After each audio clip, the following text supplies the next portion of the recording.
Как жизнь, бездельник?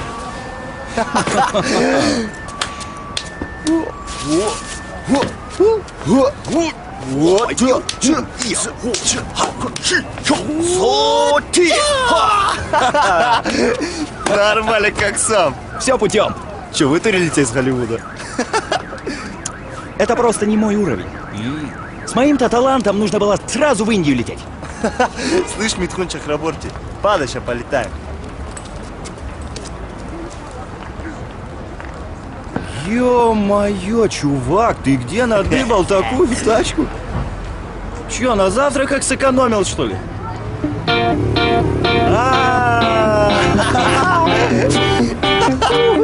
Так, Каскоти. А?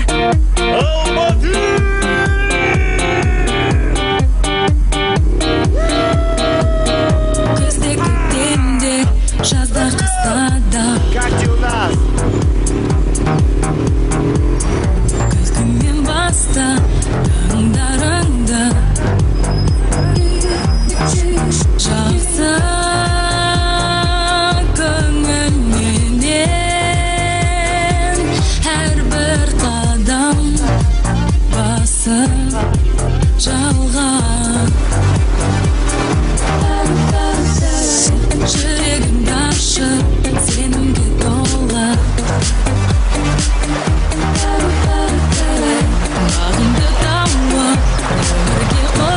Как у тебя на личном? Нашел свою единственную? Ты же знаешь, я неисправим. Я помню, как ты весь мозг мне взрывался с этой Ариночкой из 9-го. Что мне ей сказать? Как мне грязно найти? Зато сейчас я. Воу!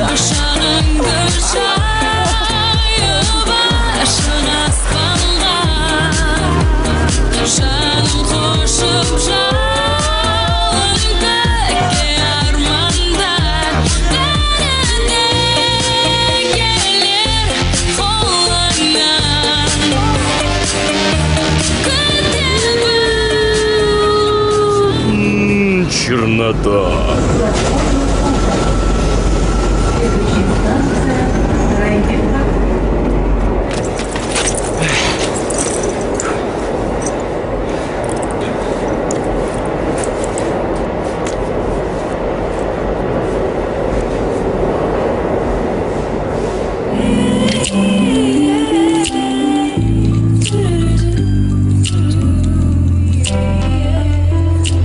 Девушка, может, поженимся?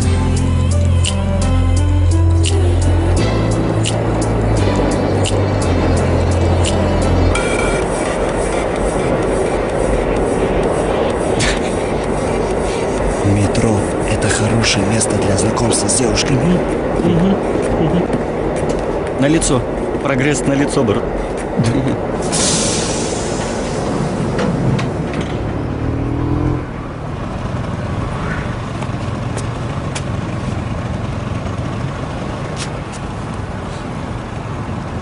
Слушай, Арман, а ты что на самом деле так рано приехал-то, а?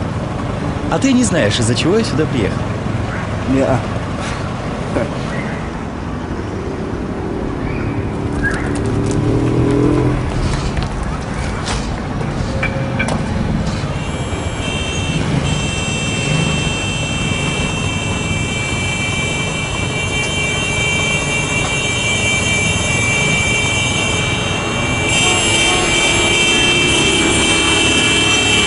Кука, езжай за ним. Кука, газуй, это же судьба. За всеми. Успокойся, от меня еще никто не уходил. Ахметова! Астане, привет! Обязательно передам! Сонечка, возвращайся! Слушай, везете на Ахметовых, а? Что за функчоза? Твой мопед развалина. Во-первых, не мой, а наш. А во-вторых, не мопед, а бензин. А чё бензин?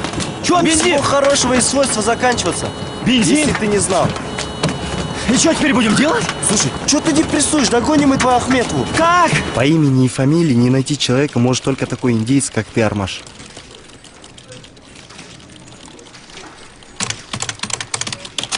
Смотри. Камила Ахметова, Астана, университет. Поступила. Запаролено. Напугали, а. Смотри, мы сейчас у нее в базе, пошарься, может, что-нибудь найдешь. Так, тут какое-то письмо непрочитанное. Здравствуйте, из-за сильного тумана рейс задерживается, не могу вылететь в Астану. Доктор наук в области критического мышления. Attention, please. Меня зовут Бахыт Галымович Касымов, и я вам буду преподавать критическое мышление. Чё? Ну а как ты думаешь, Камила, если меня увидит в роли преподавателя, а? Завязывай, бро. Преподаватель с тебя не трубельный. Хотя, если тут подфотошопить, тут убрать. Кука, я серьезно вообще? Ну, бро, ну зачем тебе это надо? Смотри, сколько мисс вокруг.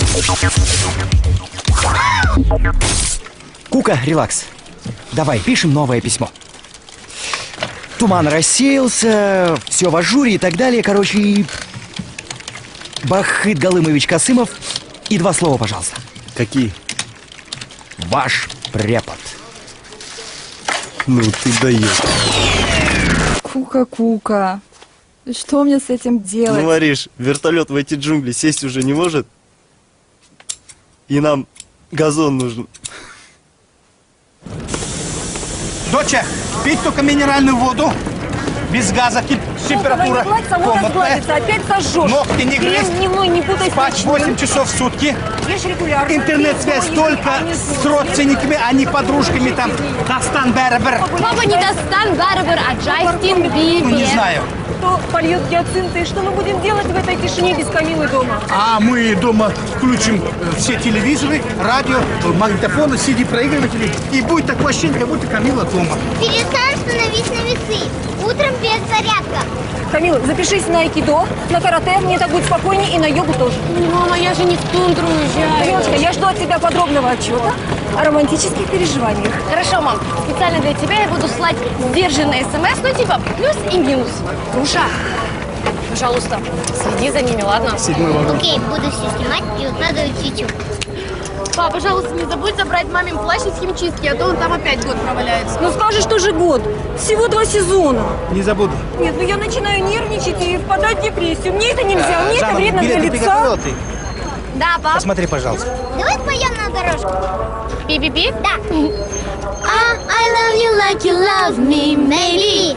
I love you like you love me, maybe. I love you like you love me, maybe. I love you, maybe. I love you like you love me, maybe. Прямо Энрике Иглесиас. Свои худшие годы.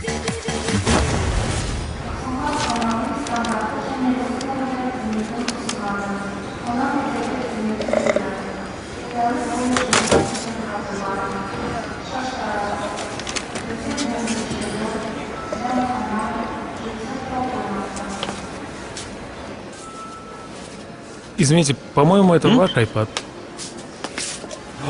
Да, не хотелось бы потерять такой рекорд. Angry Birds. А вы тоже в Астану? Да, в Астану. Бахыт, Очень приятно. Батер. очень приятно. А вы музыкант? Ну, в общем, да. Здорово. В оркестре играете или джаз, соул, хип-хап? Нет, эстрада. Вокал, саксофон. Здорово. А вы из Алматы?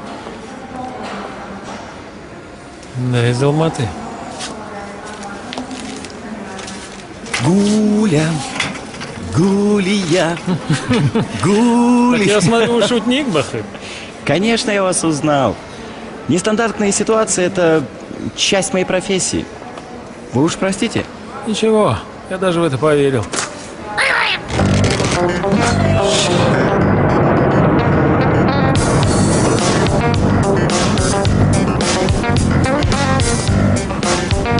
Ремнем пристегнитесь. Это вам не Техас. Ну, как говорится, хош келдиңиз to Астана City. Меня Шотенбек зовут. Как? Шотенбек. Ну, в честь Шопена. Композитор. Меня так Аташка в честь Шопена назвал. Классику очень любил слушать.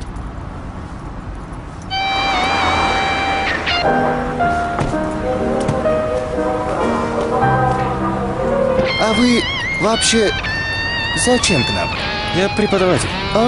Молодой препод, значит. Көп сүргенен емес, көпті көргенен сұра дейді. Дұрыс. Сразу видно, что ученый. Лицо джигита, а мозг аксакала.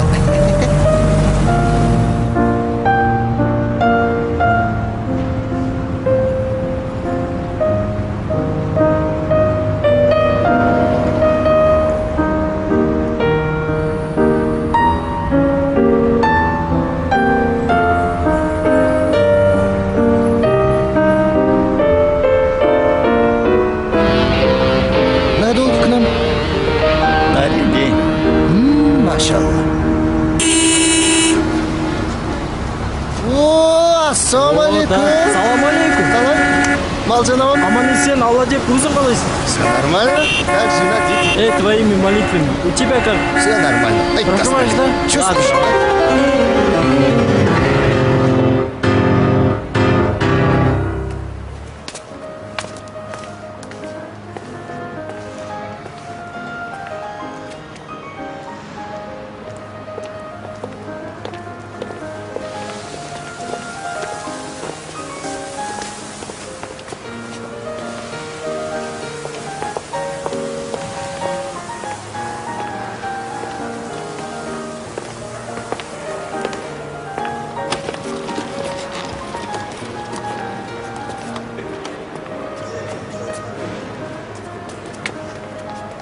Студенты должны пользоваться библиотекой, а не торрентами. Понятно вам? Да я и не студент. А кто вы? Я препод. Кто? Ну, преподаватель. А какой ваш предмет? Критическое мышление.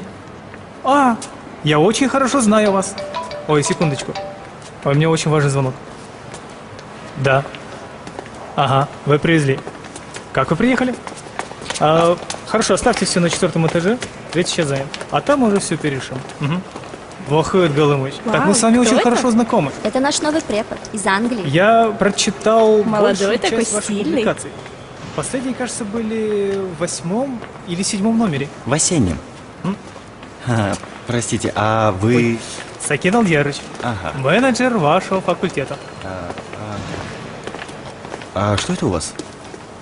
Это вы знаете, в шахматы играли со студентами. Так, все затянулось. Некоторые так не любят проигрывать. Но это детали. А сейчас пойдемте к декану.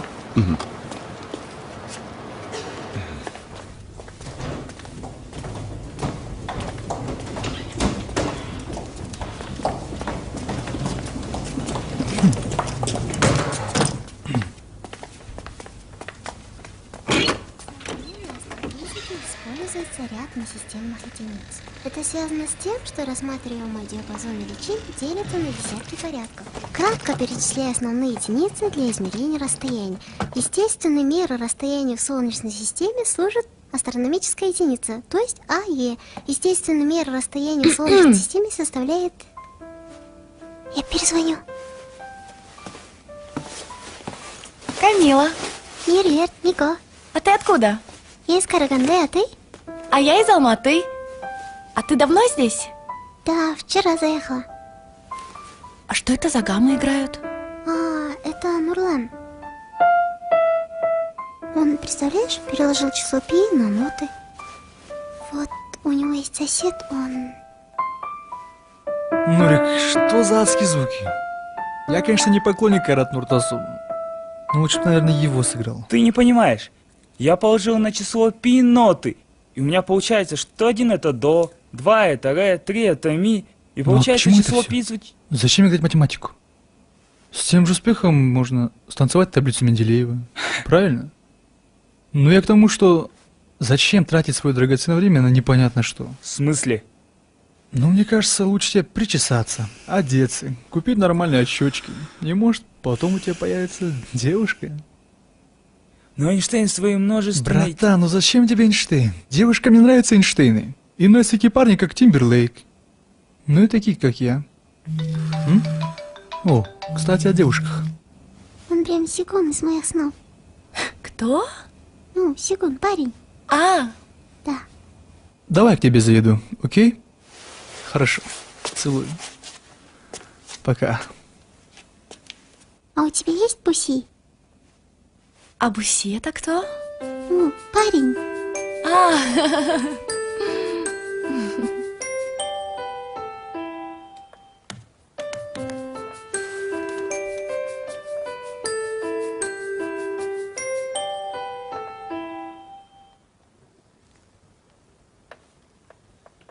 Ну, расскажите нам секрет вашей молодости, Бахыт Галымович.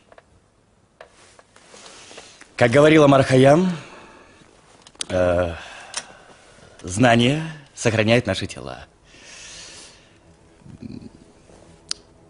Как в холодильнике. Разве в средневековой Персии были холодильники? Да. Помните эти красивые слова? Оглянись на себя и подумай о том, кто ты есть, где ты есть и куда же потом. Это слова вашего любимого Омара Хайяма. Ну а то, что вы так молодо выглядите, это очень даже хорошо. Легче будет найти общий язык со студентами. С Акеном Алдияровичем вы уже познакомились. Вот вам ключи от квартиры. На карточке ваша зарплата и представительские расходы.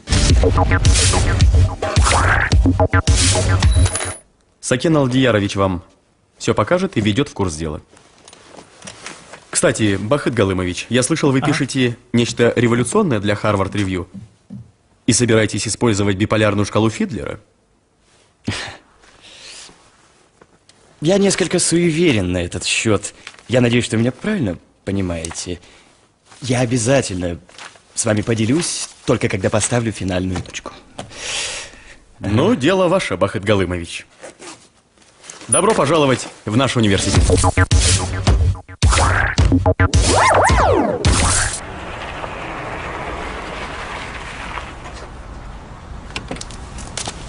Оу, бриллиант. Совершенно верно, Бахыт Галымович. Добро пожаловать в скромное убежище доктора Касымова.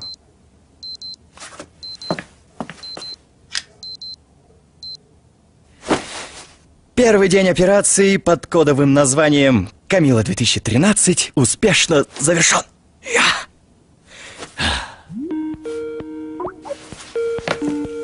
А теперь все дружно поздороваемся с нашим коллегой из Алматы. Добрый день, уважаемый! Где там есть? В РУВД или в психушке? А ты палату зацени. Ну-ка. Ничего себе. А вот вид из окна. Подожди, ты где? У вас что, ночь, что ли? Опля! Нифига себе. Потолок 3 метра 64 квадрата. 3 треугольника. Шато де Марвиль 95. Да ладно, ты Балтика 9. Казан. Диджей Кастрюля in the house. Кофеварка, фондюшница. Это все можно продать, Тандыр. мне кажется. Тандырчик. Ты что там, в Астане свою успечку открыл, что ли? Касса. А здесь? А здесь я шины для мопеда буду хранить. О, Малевич, коричневый период. А здесь? О, вот это круто! С высоты птичьего полета, как я понимаю. Да. А еще чуть ли не забыл. Что там? Гол! Ну все, братан, беру зубную щетку и вылетаю к тебе.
Вот это да. Критическое мышление, не опираясь на чужое мнение. Критическое мышление – это способность оценивать факты. Слушай, бро, что ты зачитываешь, как Папа Римский? По Станиславскому сначала убедись, а потом уж убеждай. Да кому он нужен, твой Станиславский? Там же не бабушки с аташками, а молодежь. Слушай, тут кроме твоей волосатой картошки кушать нечего. Дай мне нашу карточку, я слетаю в магазин. Нашу? Это моя карточка. Твоя, моя. Это общая карточка. Дай мне ее сюда, и я ушуршал в магазин. А ты взрослеешь. Хозяйственный стал какой-то.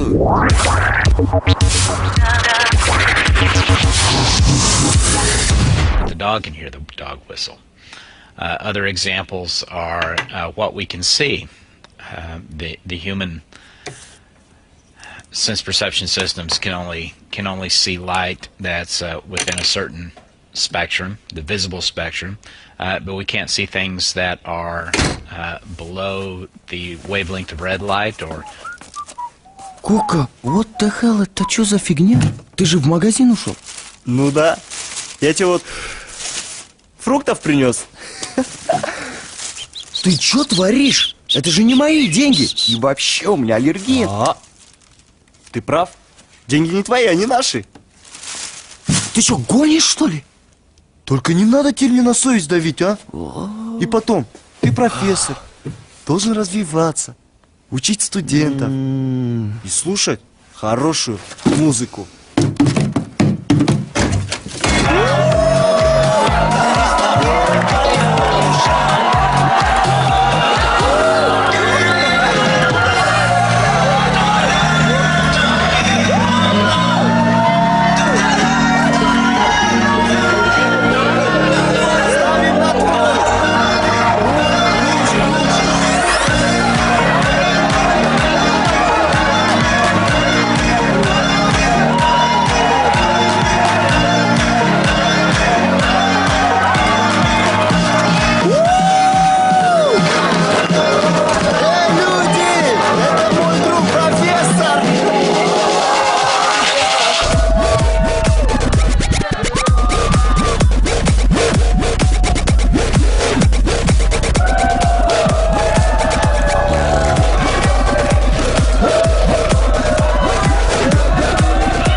Завязывает не ко мне.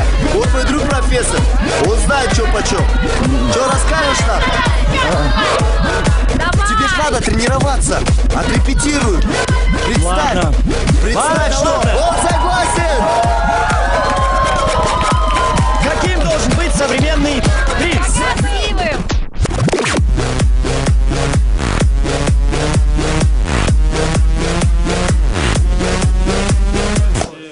Дорогие дамы, вероятность найти красивого, умного, интеллектуального, богатого, высокого 1 к 54 тысячам человек. То есть, учитывая демографию и статистику нашей страны, их всего 120. 120? Но один из них прямо перед вами — Кука!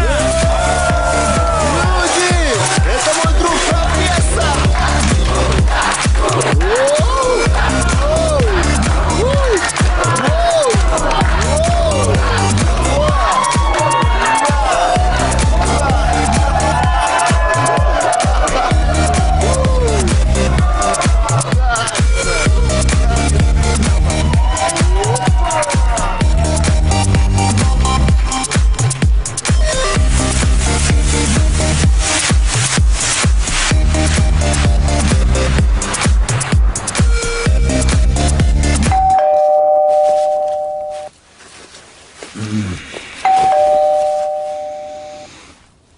Бахыт Галымович, солнце уже в зените.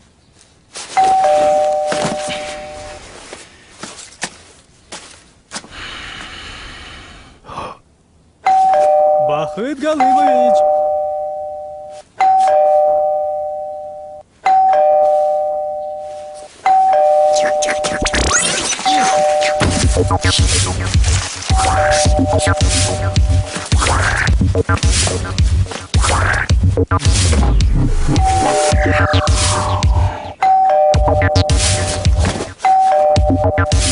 Кука! Сейчас не встанешь, на все будет конец. Короче говоря, исчез. Не писал, не смсил, не звонил, не твитил. Ничего. Да, печальная история. Как в песне Кейко Мацуи. Селяви. Чё ты апельсины не ешь? Ой, я не люблю апельсины. А мой бывший Боси, у него была аллергия на цитрусовые. А у меня привычка осталась. Да. Привет, девушки. Здрасте. Прошу прощения, что отвлекаю. Я зашел познакомиться. А это вам. Ой, спасибо. Пожалуйста. Меня зовут Ален. Камила. Очень приятно. Девушки, вчера заехали? Знаешь, вы первоши. Фрешмены. Кстати, вы на пару собираетесь? Ну... Можем вместе пойти. Давайте. Давайте. Мико, а эта роза специально для тебя.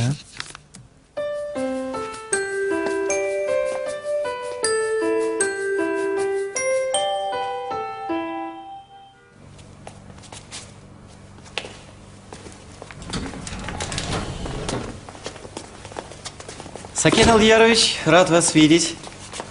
Мы тут репетировали. Хочу эксперимент провести со студентами. Эксперимент. Как спалось? Спалось, ну, в общем, не очень хорошо.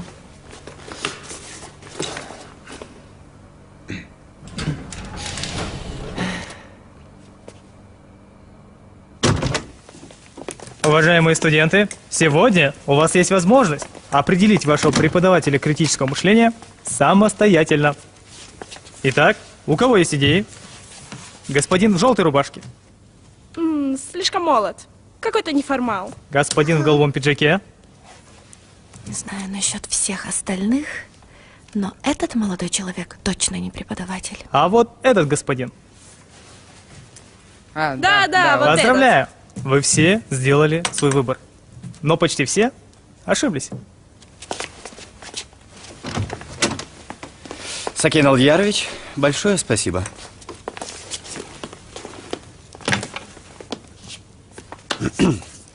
Молодой человек на последней партии. Вы единственный, кто сделал правильный выбор. Раскройте цепочку своих умозаключений. Ну, я читал в сети, что вы преподавали в Англии, а бабочка и сумка у вас как у лондонских. И вы единственный, у кого на поясе бейджик преподавателя. Экселлент. Представьтесь, пожалуйста. Ербол. Алдаров Ербол. Очень приятно. Меня зовут Бахыт Галымович Касымов. И с сегодняшнего дня я вам буду преподавать критическое мышление. Кто мне скажет, что такое критическое мышление? Профессор, я думала, вы нам расскажете. Представьтесь, пожалуйста. Камила Ахметова. Ну, для начала я хотел бы узнать ваше мнение. Критическое мышление – это мышление более высокого уровня, нежели докритическое. Верно. Согласно монографии доктора Кэрол Эллиот из Ланкастерского университета, критическое мышление – это радикальная альтернатива мнению большинства. Да, вы правы. Это также способность... Оценить факты, не опираясь на чужое мнение. Здорово. Представьтесь. Мико. Ой, извините, Мирет Машанова. Еще идеи? Вы хотите что-то добавить? Я, как и многие из нас, больше склонен к практике, нежели к теории, профессор. Вас как зовут? Ален Емесов. Как раз я к практике и собирался перейти. Ален, можно вас попросить выйти из аудитории на пару минут? И вы тоже.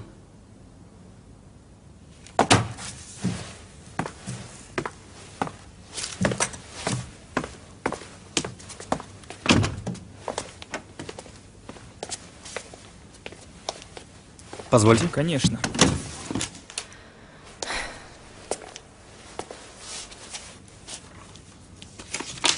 О, Камила, у меня есть 2 VIP-билета на закрытый показ бельгийского кино. На последний ряд? Можешь составишь мне компанию? Какое кино? Бельгийское? Я, по-моему, его уже видела. Во имя Розы? С Эдит Пиаф.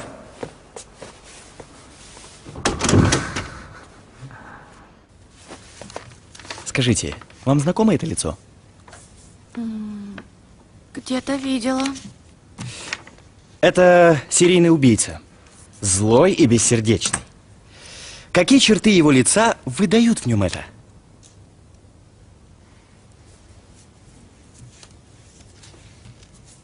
Злые глаза, Угу.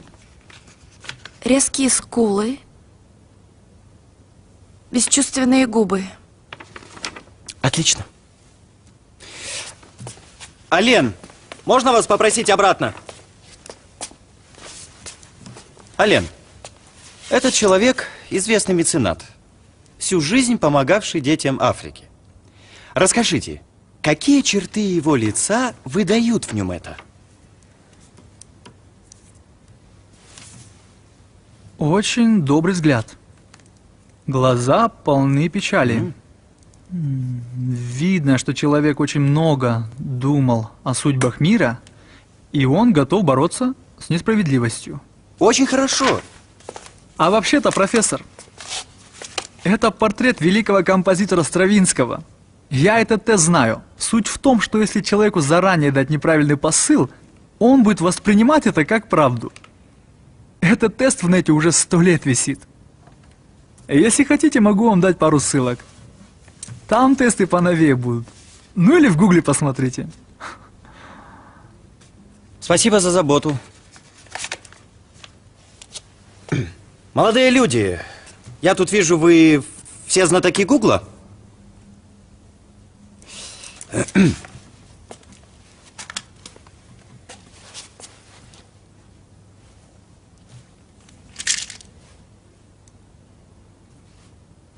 Нико, лови. Что это? Леденцы. Какие леденцы? Мятные. А почему ты сказала мятные? Почему не сказала рахатовские или карагандинские, к примеру? Вы сказали мятные. Значит, для вас вкус – это первый довод при выборе леденцов. Человек, который мыслит критически, всегда имеет доводы при принятии решений. И из-за этого вы любите мятные, а не банановые.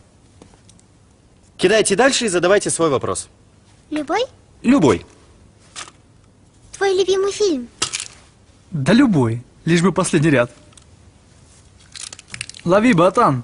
Нурлан, меня зовут Нурлан. Сколько будет 2 плюс 2? Что, слишком сложно для твоего гениального мозга? Не останавливаемся. Профессор, существует дискурс, согласно которому мыслить критически априори невозможно, так как в силу каждого случая ложится человеческий фактор. Что вы думаете по этому поводу?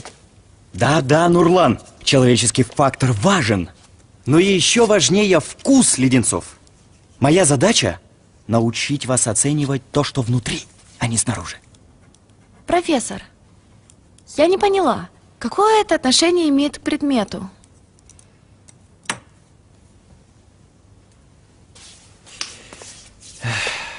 Самое непосредственное. Вы ищете логику? Представьте, смысл моих слов – это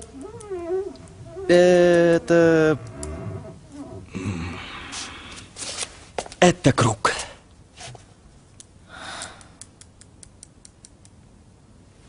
Безупречная фигура, не имеющая никаких недостатков. Вы думаете, есть ли смысл в моих словах? И в это время ваш мозг работает. Может быть, я романтик, готовый на безрассудные поступки. Камила. Прошу прощения, Бахыт Галымыч. Вы помните, что сегодня надо закончить пораньше? Нам надо сфотографироваться в журнал «Мир науки». Я вас жду. Лекция окончена.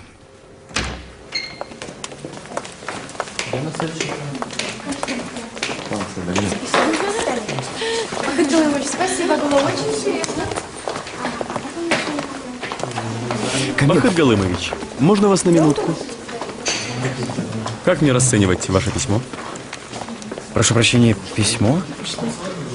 Действительно, с моего адреса. Уважаемые коллеги, в связи с возможными... Еще на 10 дней приношу свои глубочайшие извинения с уважением. Похоже, это мой племянник. Вновь пытается войти в образ преподавателя. И экспериментирует с моей электронной почтой. А вы не закрываете свою почту? В семейных отношениях для меня самое главное – это доверие. Фак фидели сис фиделис. Прошу прощения. Доверяй тому, кто доверяет тебе. Абсолютно верно. Помню, однажды мой племянник отослал письмо моим студентам об отмене занятий на целую неделю. Представьте мое удивление. Да, поразительный у вас племянник.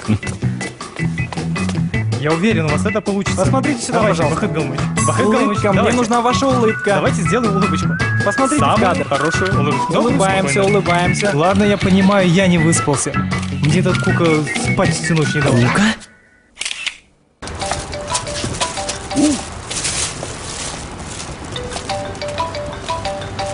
Я вас приветствую, мой юный друг. Кука, спасай. Что случилось? За дверью ждут декан, студенты, редакция. У меня вообще закончился словарный запас. Ну, я вижу, тебя все любят, все ждут тебя. Мне-то что делать? Бахыт Галымович задерживается еще на 10 дней. Че? Завтра выйдет газета с моей фотографией. Это криминал. Кука, собирай вещи. Имейте пол. Ну это же подарок! Или Камила уже сдалась? Нет. Постой, чувак! Мы можем еще 10 дней устраивать культурно-массовые мероприятия. Культурно-массовые мероприятия. Культурно-массовые мероприятия. Культурно-массовые мероприятия.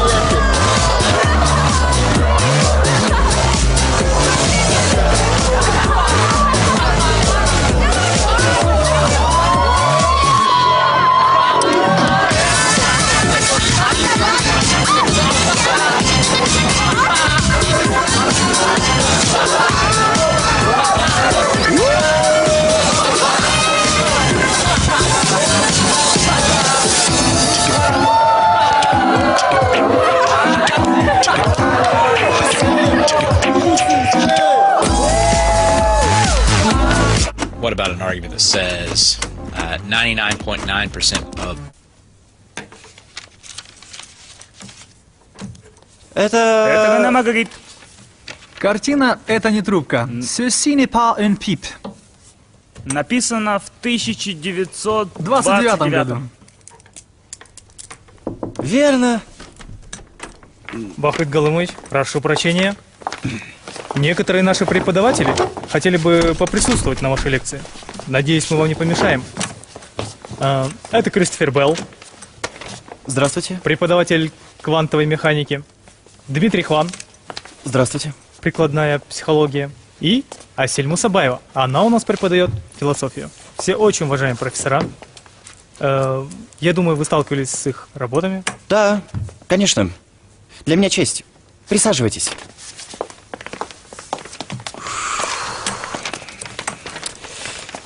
Итак, мы говорили о Рене Магрите и его картине «Это не трубка». Что вам в голову приходит, когда вы смотрите на эту картину? Смысловая нагрузка картины состоит в том, что изображение трубки не есть сама трубка. Да, именно поэтому гениальный Магрит на холсте написал на французском «Это не трубка». Совершенно верно. Не все в нашей жизни является тем, чем кажется. Бахыт Галымович, простите, Да?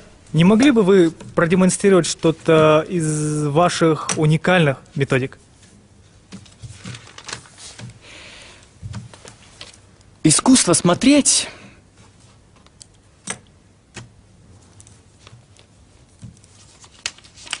Искусство смотреть на предмет или ситуацию под другим углом – это элемент критического мышления.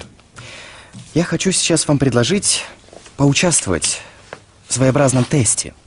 Камила, можно вас попросить? Давайте представим, что мы – это не мы.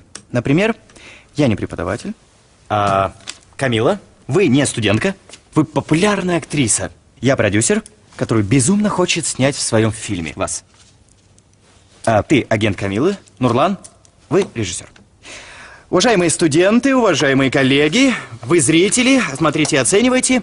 Главная моя цель – это уговорить Камилу сняться в моем фильме. Итак, начинаем!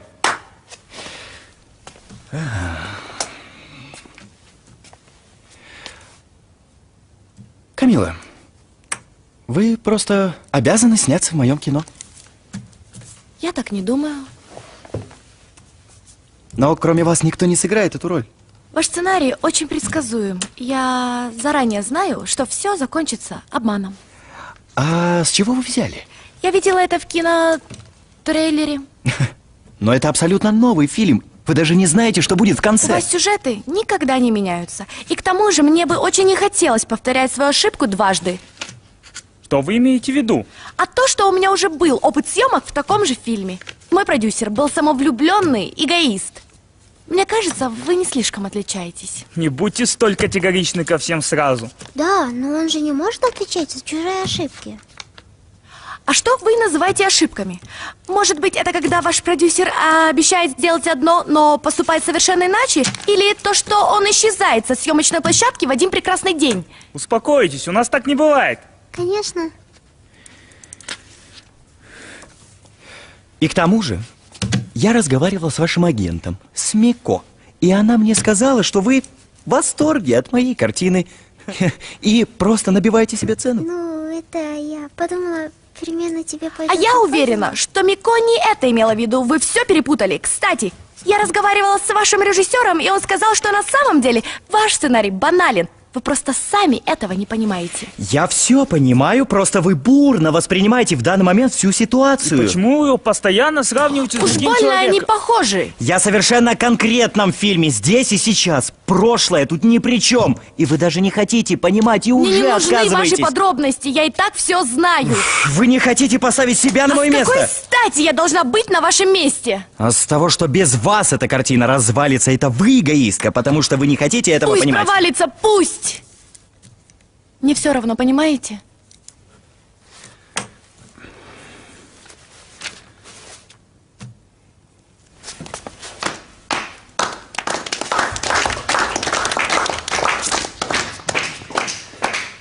Заметьте, что сейчас Камила сделала все возможное, чтобы отстоять свою точку зрения, и немного эмоционально получилось, но главное, что она отлично справилась со своей задачей. Как называется ваш метод?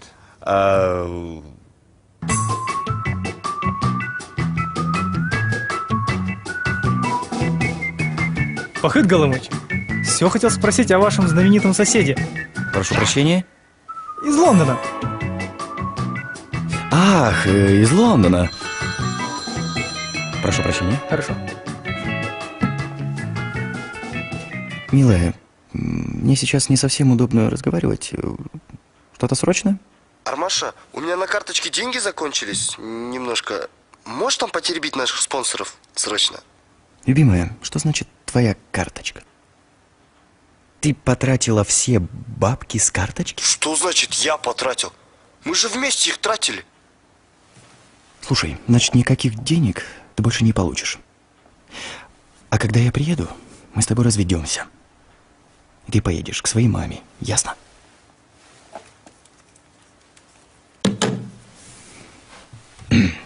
Женщины.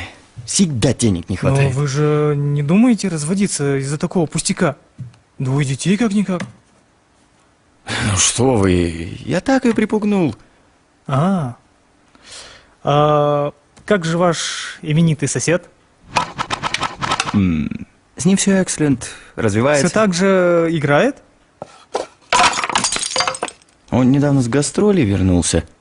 С гастролей? А что, в Лондоне играть на бирже хуже? По-разному. Но бизнесмены, сами понимаете. Так это та самая знаменитость, которая даст нам мастер-класс? Мастер-класс? Ах, да. Боюсь, что нет. А кто же тогда будет вместо него? Ну-ка покажи, у тебя новые сережки? Тебе классно. Как там мама? Мама, как всегда, то там, то сям. Да ты что, а как папа? У папы все хорошо. Наконец-то он мне купил синтезатор. Я ему по ночам не даю спать, и мать тоже. Как там мой Тайсон? Тайсон от тоски появился Тая. Ты ему снишься, он с тобой разговаривает. Очаровательная девушка. Ербол, вы что так пугаете? Простите, профессор. Она вам нравится? Кто? Камила. Вы что? Я преподаватель, а она студентка. Вы меня неправильно поняли, профессор. Просто вы так молодо выглядите, что вполне могли бы сойти и за студента. Рад был встрече.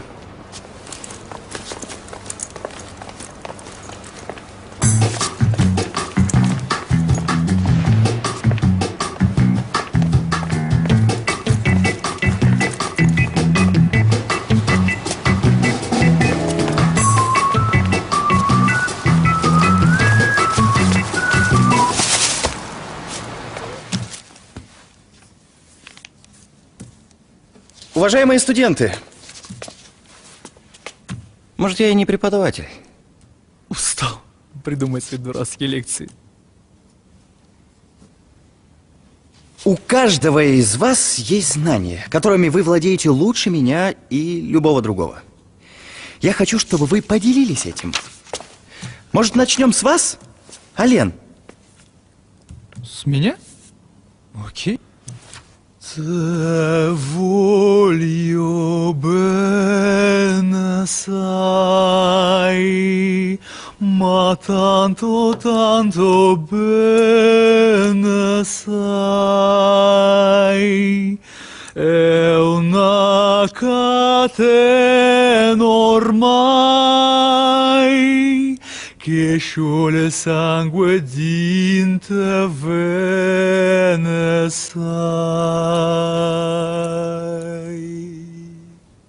Сейчас я продемонстрировал вам возможность каждого из нас воспроизводить мысли, чувства, эмоции, состояния, владевшие человеком много лет назад. И сделал я это самым естественным для человека путем – музыкой, господа. Согласен с вами, Ален. Пусть каждый преподаватель выберет себе тему и аудиторию. А вот еще пример. Ромен Гори получал Гонкуровскую премию дважды, хотя ее можно получить только один раз. Второй раз он получил ее под именем Эмиля Ажара. Мистификация была раскрыта уже после вручения премии. При этом настоящее имя писателя вообще другое. Но важно ли это, если в конечном итоге человечеству была принесена польза? Хорошо. Почему у нас... Ой, извините. Здравствуйте, Бахыт Галымович. Здравствуйте. У нас свободный урок, преподавателями которого являемся все мы. О, А Бахыт Галымович сегодня студент, оказывается. необычно. Когда кто-то уходит, не прощаясь, мы говорим «ушел по-английски». Хотя оригинал этой идиомы был придуман самими англичанами, и звучал он как «to take a French leave», то есть уйти по-французски.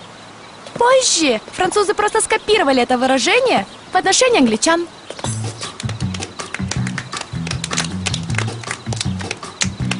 Ну, вы сами понимаете, огромный табак не потащишь же на лошади. Мудрые аксакалы сделали бишбармак транспортабельным. Ну, это то, что Геродот называл кочевым фастфудом. Ну и сентябрь в этом году. Нереальная жара. Это же абсурд. Донер – это турецкое блюдо. Ну, мы можем это спросить у знатока. Нурлан Бей, прокомментируйте, пожалуйста. Ben aslında sadachi döner sevgisi için Türkçe değil, öğretmeye başladı ve sonra kazmak için Halikarnaz gitti. Evet, Хален Хавалимани orada Ояп Пивер. Нурлан подтвердил мою историю. Он сказал, все так и было. Минуточку. По-моему, профессор Касымов все перепутал. Студент рассказывал о раскопках. Не, ну возможно это был просто другой диалект. Скажите, а где тогда придумали суши? Мико, вы разве не знаете, что суши это тоже относится к номадической кухне? По сути, это вегетарианская фаза.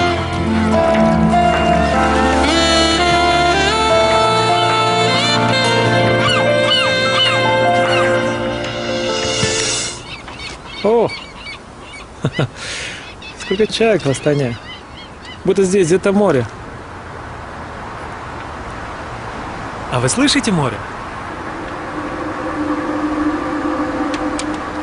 А что, по-вашему, окружает вот это пространство? Небо, облака, солнце. Ветер. Правильно, Мико, ветер. Ветер нам сегодня поможет услышать море. Потому что ветер и море очень хорошо знакомы. Вокруг нас есть музыка. Ее надо просто услышать. Возьмите этот листок меди. Сейчас мы сделаем духовой инструмент, который отдаленно напоминает трубу, мой любимый саксофон, и мы услышим.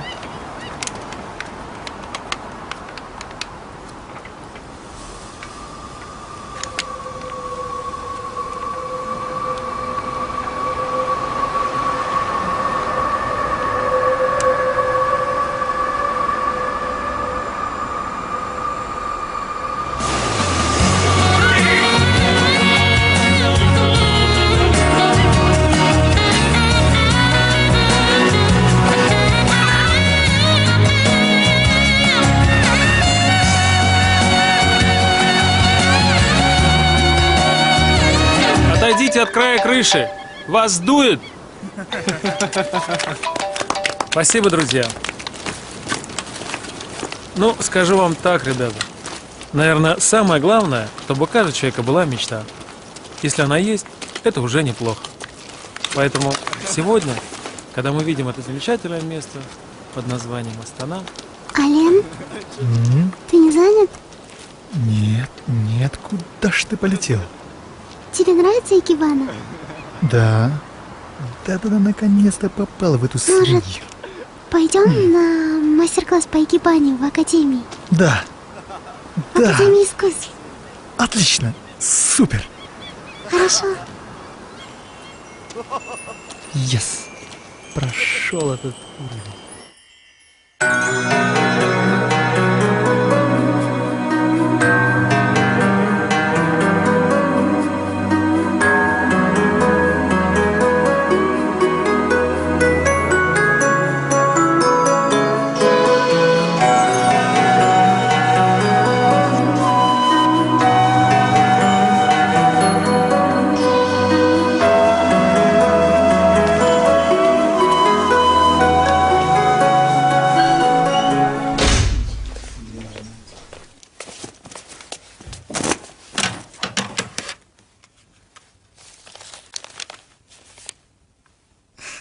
Что ты на меня так смотришь? Кстати, ты заметила, что он подарил нам разные розы? Твоя обозначает, что он тебя уважает, а моя то, что ему нравлюсь. Пойми, я буду только рада, если у вас все будет хорошо, но просто, мне кажется, этот Ален какой-то... Какой? Ну, это не тот самурай или боси, который будет приносить тебе суши в постель. Я боюсь, что ты можешь разочароваться. Ты боишься за меня, но сама находишься в такой же ситуации, как и я. Что ты имеешь в виду? Мы должны воспринимать слабости тех, кого мы любим. Это ты сейчас про меня, Мико? Да нет, про суши, про апельсинчики.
Все время в занятиях, Бахыт Галымович. Я не привык терять время даром. А что у вас там? Можно полюбопытствовать. Квантовая механика. Похвально. Учитывая сферу вашей деятельности. А чья интерпретация вам ближе всего? Интерпретация чего? Квантовой механики. Ну, я имею в виду копенгагенская, стохастическая или, может, реляционная. Вы знаете, я не привык разделять вещи на черное и белое. Стараюсь относиться ко всему как к чему-то цельному. Смотреть с разных ракурсов, так сказать. А вообще сталактическое мне ближе. А мне уже пора. Всего доброго, Бахыт Галымович. До свидания.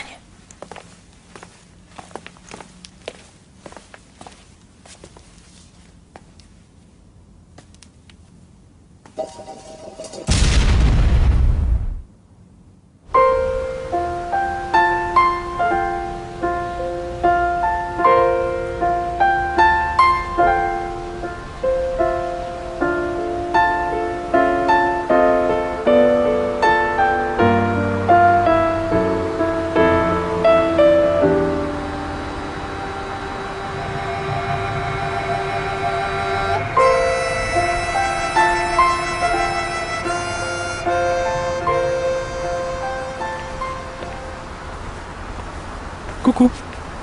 Долго стоишь? Нет, недолго. Извини, по делам забегался. Мастер-класс по икебане уже закончился. Да и черт с ним. Слушай, тут неподалеку друзья мои сидят. Хочешь познакомиться? Конечно. Ехали. Ну вот, ему дал тетрадьку Кира. Он писал туда имена плохих людей. Но только плохих. Имейте в виду. А потом, после 40 секунд, люди умирали от сердечного приступа. Понимаете, о чем я? Слушай, Мико, а этот Лайтс, или как его там, можешь записать свою тетрадь смерти одного моего знакомого? А то он мне денег должен. Это же аниме. Как он может написать туда имя реального человека? А, тебя в детстве покемоном не называли? Нет, не называли. Ну, я думаю, что еще не поздно исправить эту ошибку.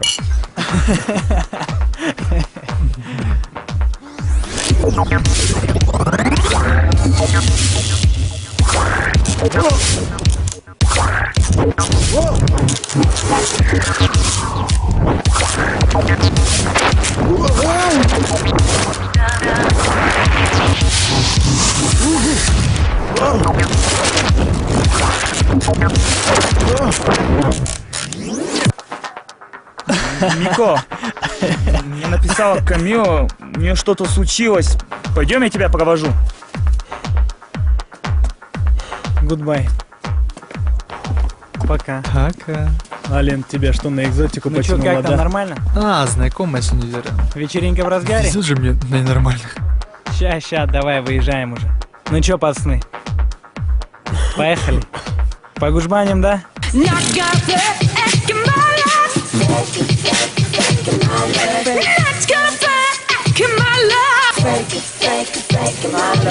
Please, just stop.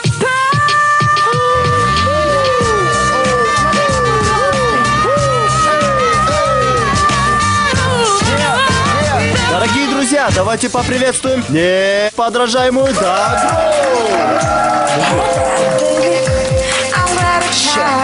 Stop looking at me, relax and freeze. Don't have me, baby. Don't have me, don't. Just take it easy. We all just wishing how to try. Спасибо, что довезли. Пожалуйста, Бахыт Галымович. А вам соседи спать не мешают? Да уж. У кого-то бессонница. Счастливо.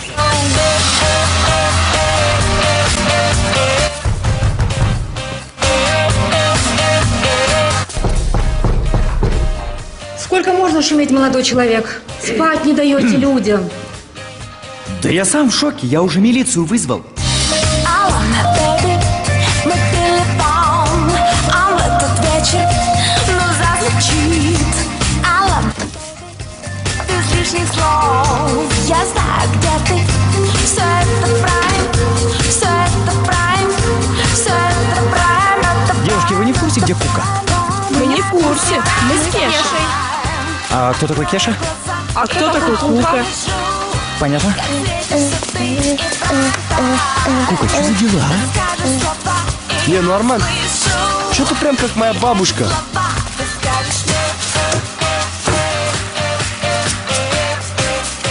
Где плазма? Я ее забрал в ломбард, но ты не переживай. Как получим нашу зарплату, я ее вытащу. Кука, черт, сделай так, чтобы все эти фрики исчезли из моей квартиры. Из нашей, брат, это... Кука!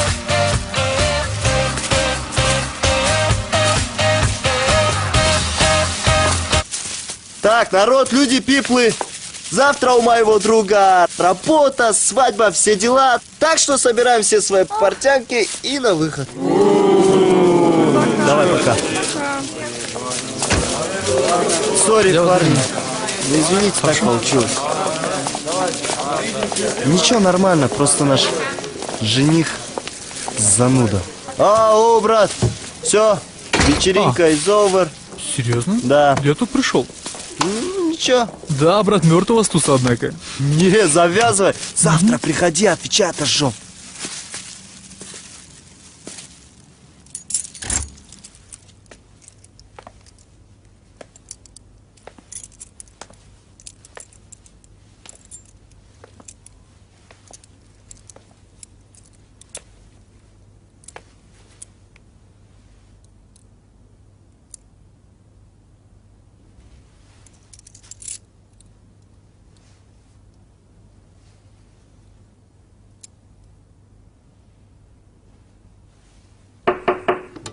Да-да.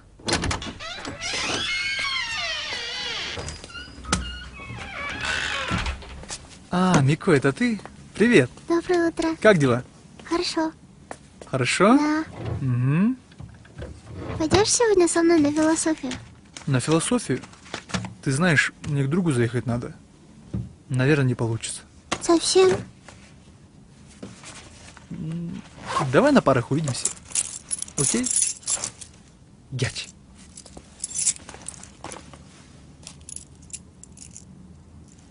Ну ладно, Мико, поехали.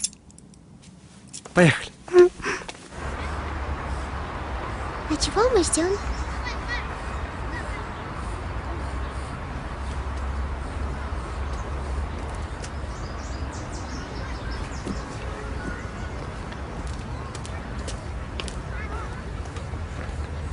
Мико, я быстро.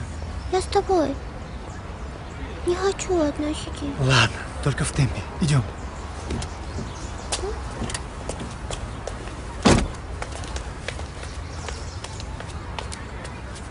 Спасибо.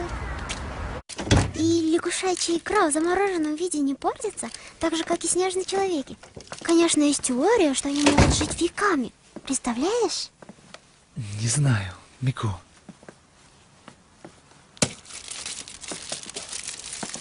А где здесь ванная? Где-то там, посмотри. Угу.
Крышка сигнализации открыта неестественным путем. Каким путем? Неестественным. Я повторяю свой В вопрос. результате чего повреждена Как вы попали в эту номер квартиру? SRX 555.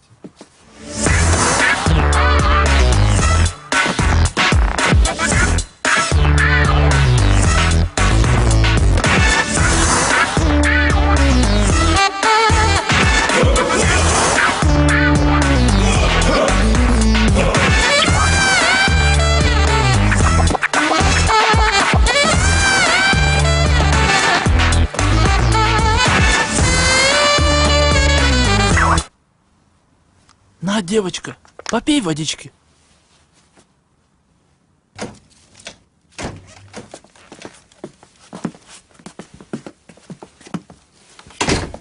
Вы кто?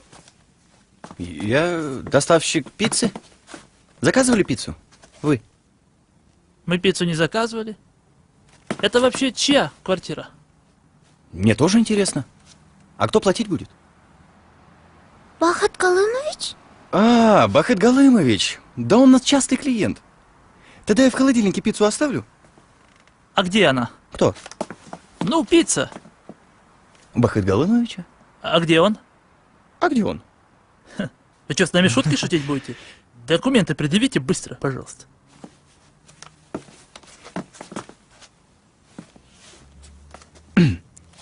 Как говорит великий кот Матроски, усы, хвост и лапы, вот мои документы. Документики, говорю, предъявите, пожалуйста. А то сейчас проедете с нами в Простоквашино. Усы, лапы, хвост, его документы.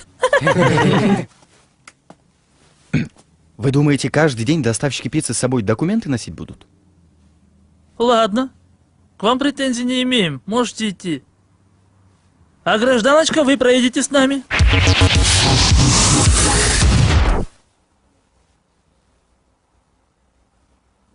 Мико, ведь это взлом.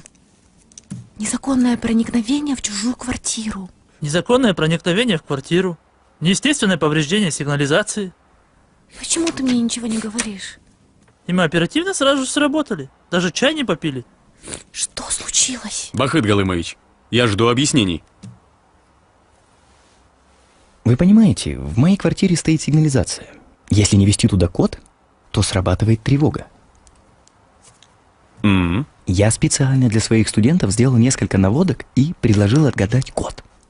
Я сама виновата. Пошла не за тем самураем. За каким еще самураем? Подожди-ка. Это была Лен? Вы же сами прекрасно знаете, что наш мозг работает по-разному. В обычной обстановке, в стрессовой ситуации. Мне было необходимо поставить своих студентов в условия опасности. Условия опасности. Контролируемой опасности. Я понимаю, что я вас поставил в неловкое положение. Я Меня прошу... вы ни в какое положение не ставили. А вот себя... Ситуация двусмысленная, Бахыт Галымович. Студентку задержали в квартире у преподавателя. Так это он там был?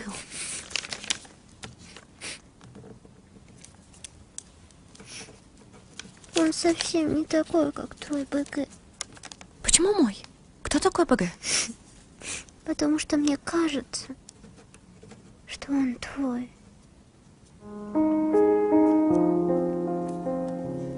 Согласитесь, что если бы все так происходило, так как вы говорите, что...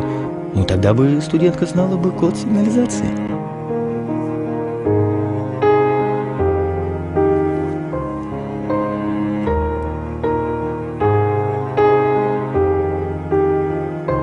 Ну, понятно. Надеюсь, этих объяснений достаточно.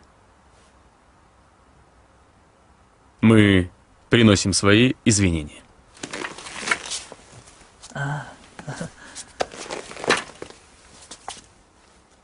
Ну это точно ваш преподаватель, да? Да-да, Бахыт Галымович.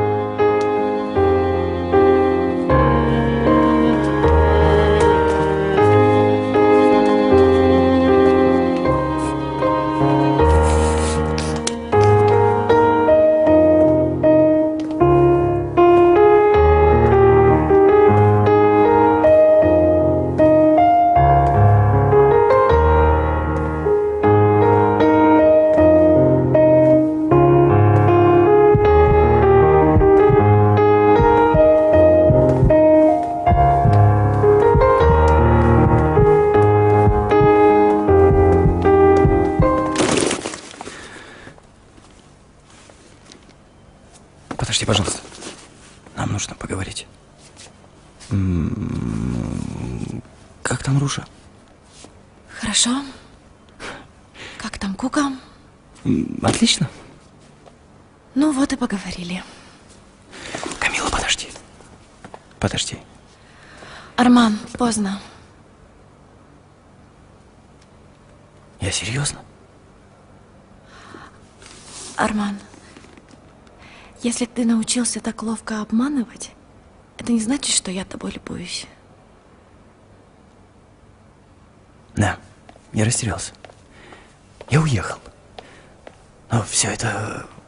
Я уже тебя не ждала.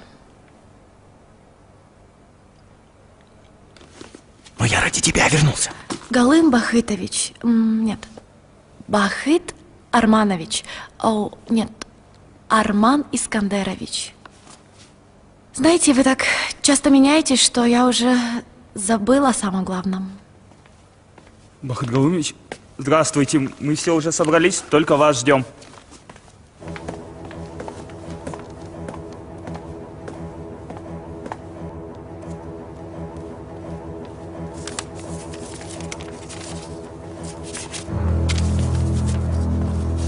Как ты думаешь?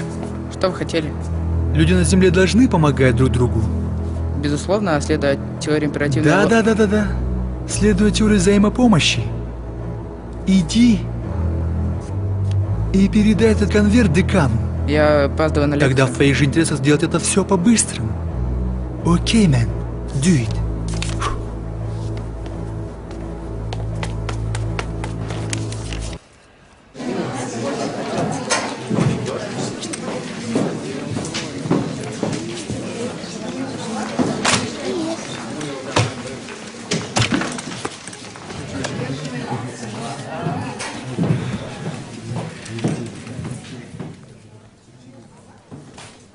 Мы теряем способность слушать.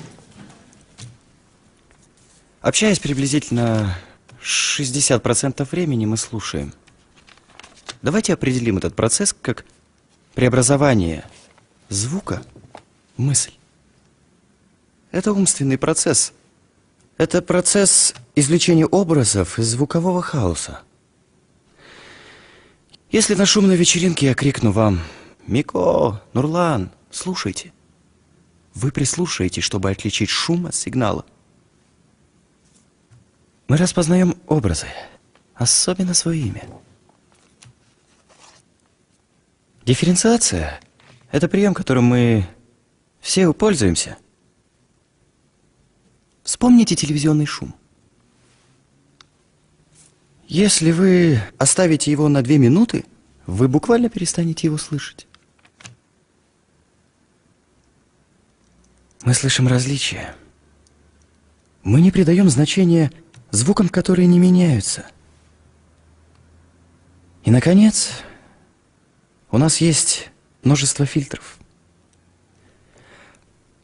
Большинство людей ничего не знают об этих фильтрах. Но в какой-то степени они создают нашу реальность. Закроем глаза. Теперь вы имеете представление о размерах этого зала по реверберации, по отражению звука от поверхностей. Вы знаете, сколько примерно людей тут находится по слабым шумам, которые вы начали различать.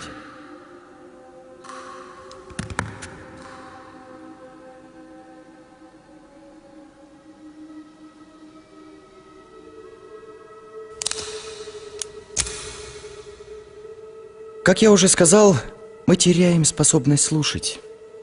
Почему я так думаю? Есть много причин. Во-первых, мы изобрели несколько способов записи. Это письмо, затем аудиозапись, а теперь еще и видеозапись. Важность внимательного слушания просто пропала. Во-вторых, в мире стало столько шума, что слушать просто утомительно. А многие люди находят спасение в наушниках, превращая общее информационное звуковое пространство в миллионы крошечных индивидуальных пузырей.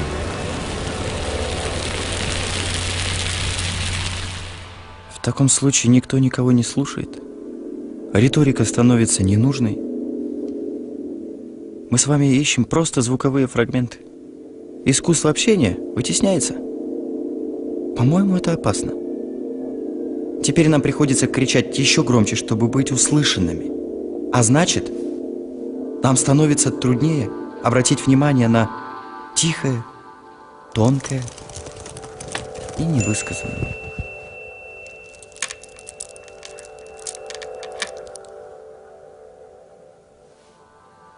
Камила, я слышу, как хлопают твои ресницы.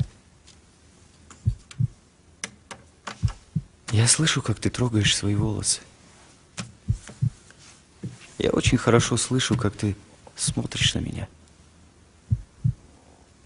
Я очень отчетливо слышу, как ты опускаешь глаза. Камила, ты меня слышишь? Арман?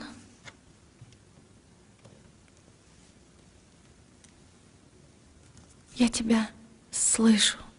Ты моя любовь, что ты моя любовь, ведь ты моя любовь. Могу ли верить, я не знаю, но ты рядом, со мной рядом, и не обмани.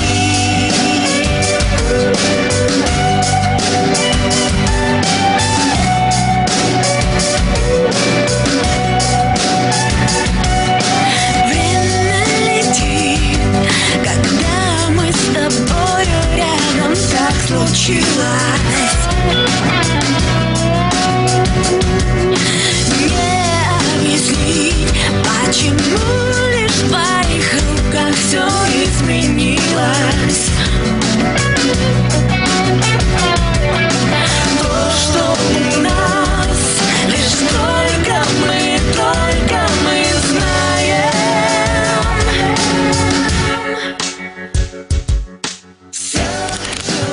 Знаете, Бахыт Галымович, ну неожиданно все получилось. Я честно не верил. Не верил в такой хороший финал. Простите, а вы... Я очень хорошо знаю вас, Бахыт Галымович. А особенно понравилась реакция студентов на самом первом занятии. Господин в голубом пиджаке. Вы единственный, у кого на поясе бейджик преподавателя. Я думал, раскроется сразу. Ну а вот это письмо про 10 дней. Еще на 10 дней? Ну, возможно, это был просто другой диалект. А, кстати, а как вы познакомились с Бахытом Галымовичем? Да я его уже 100 лет знаю. Мы с Арманом еще в школу ходили. С Арманом? Ну ты, чувак, умеешь словам придраться. Давай за твое здоровье, чокнемся чайком. В ожидании ветра нас затопило теплым светом нежности волна. Боже, все опять так сложно. Лишь прикоснусь к тебе руками и вернусь назад. Я к тебе. А мне нравится ваш Арман. Я хотел бы видеть его среди наших. Студентов или педагогов? Так далеко, так близко. Берег надежд, берег любви растаял где-то в дымке мглистой. Так далеко, так рядом.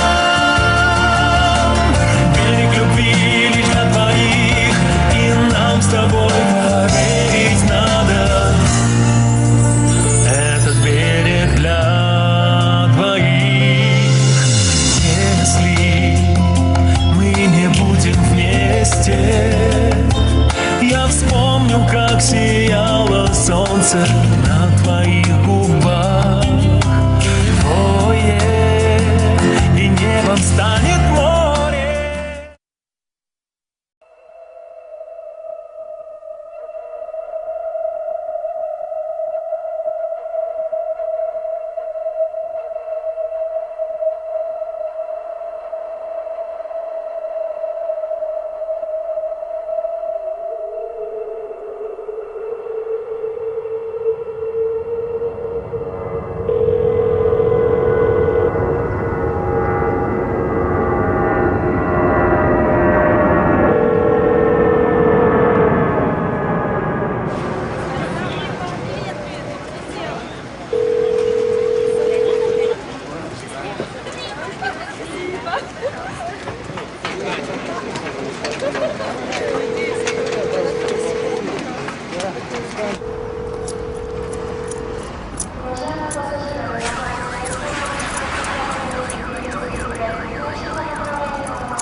Как жизнь, бездельник?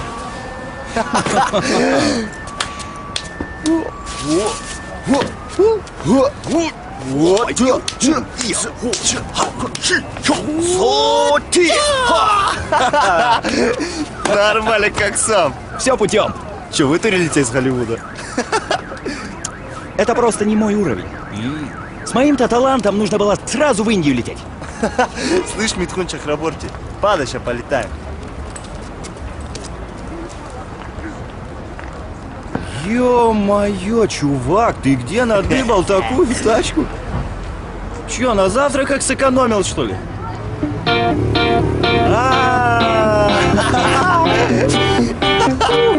Да, каскоти. А?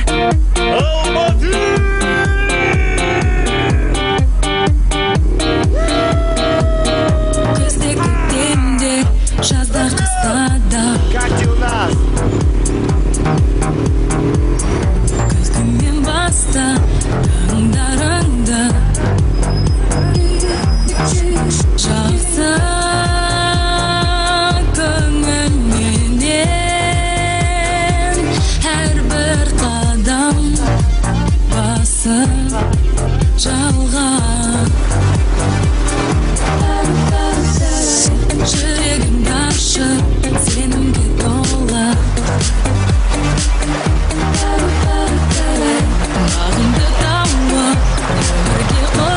Как у тебя на личном? Нашел свою единственную? Ты же знаешь, я неисправим. Я помню, как ты весь мозг мне взрывался с этой Ариночкой из 9-го. Что мне ей сказать? Как мне к ней подойти? Зато сейчас я. Воу!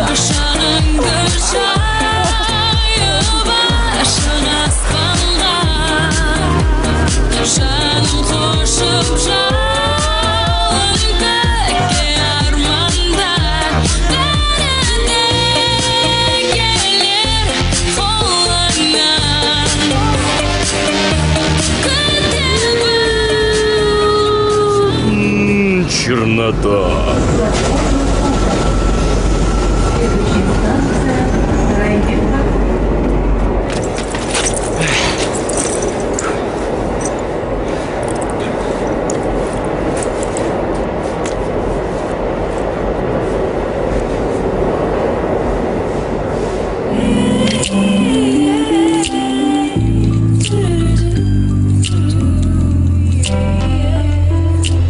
Девушка, может, поженимся?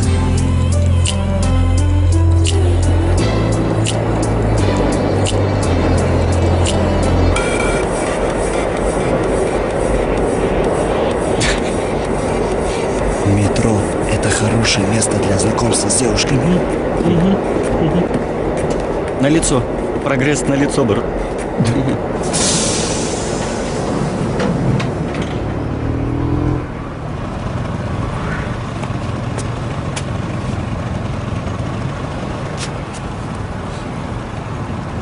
Слушай, Арман, а ты что на самом деле так рано приехал-то, а? А ты не знаешь, из-за чего я сюда приехал? Не-а.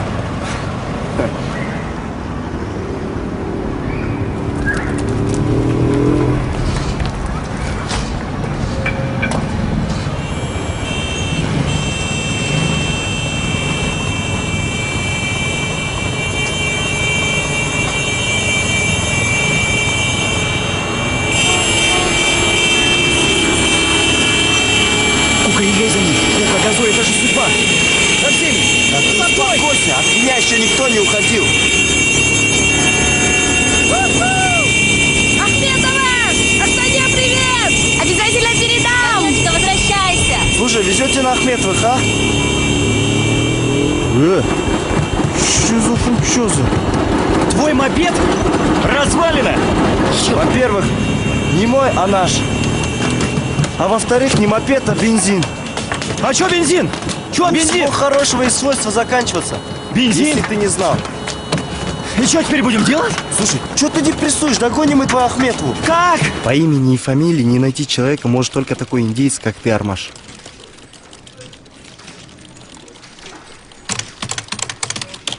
Смотри. Камила Ахметова, Астана, университет. Поступила. Запаролено.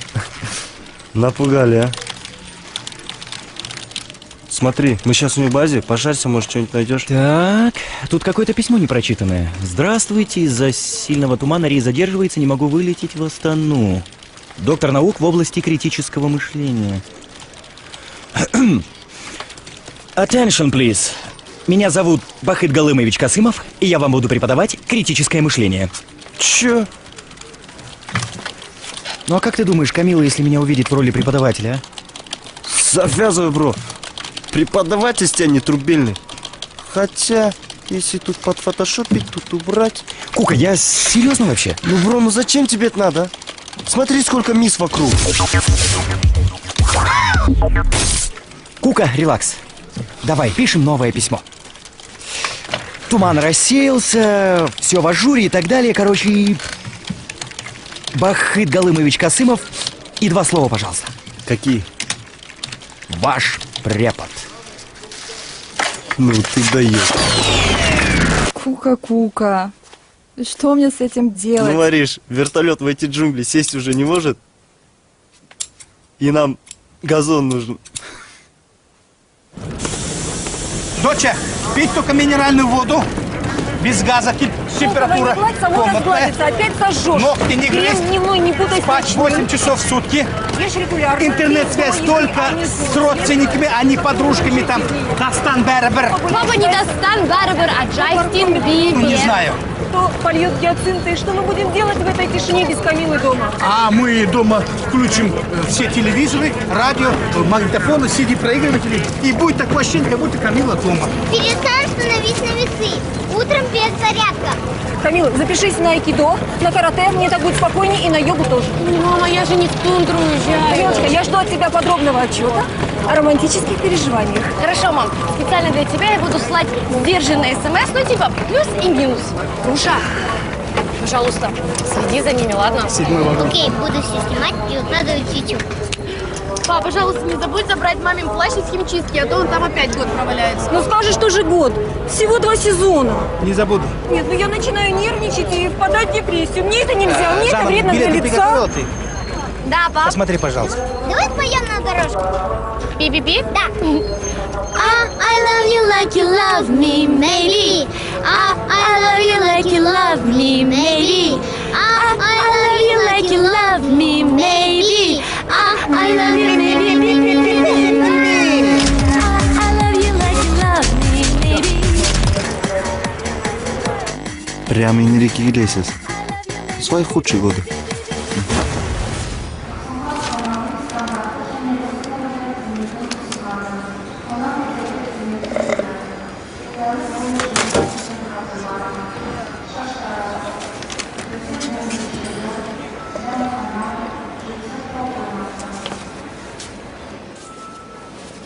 Извините, по-моему, это ваш iPad. Да, не хотелось бы потерять такой рекорд. Angry Birds. А вы тоже в Астану? Да, в Астану. Бахыт. Очень приятно. Батер. Очень приятно. А вы музыкант? Ну, в общем, да. Здорово. В оркестре играете или джаз, соул, хип-хап? Нет, эстрада. Вокал, саксофон.